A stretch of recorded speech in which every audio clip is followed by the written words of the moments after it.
In today's video, I'm going to teach you how to create purchase order on Shopify 2025. By the end, you'll confidently build a clean purchase order that helps you restock products and keep your inventory accurate. Start by opening your Shopify admin. From the left sidebar, head to Products, then open Purchase Orders. This is where you'll manage incoming stock from suppliers and keep everything tied to your inventory locations. Click Create Purchase Order. You'll see a blank PO ready to configure. At the top, confirm your payment terms. If it's currently set to none, change it to the term that matches your agreement. COD, for example, if your supplier expects cash on delivery.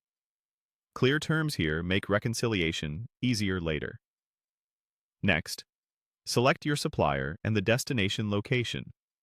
Use the select buttons to choose the vendor you're ordering from and the location that will receive the stock. Getting the location right ensures the inventory arrives in the correct place in Shopify, especially if you operate multiple warehouses or retail stores. Now add the products you want to restock.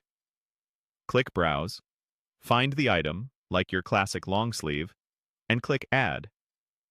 If you have multiple variants or multiple items, repeat this step to include them all.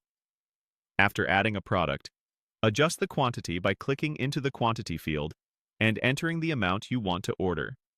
For example, 20 units. You can edit these numbers anytime before you finalize the PO. Take a moment to confirm the unit cost for each line item.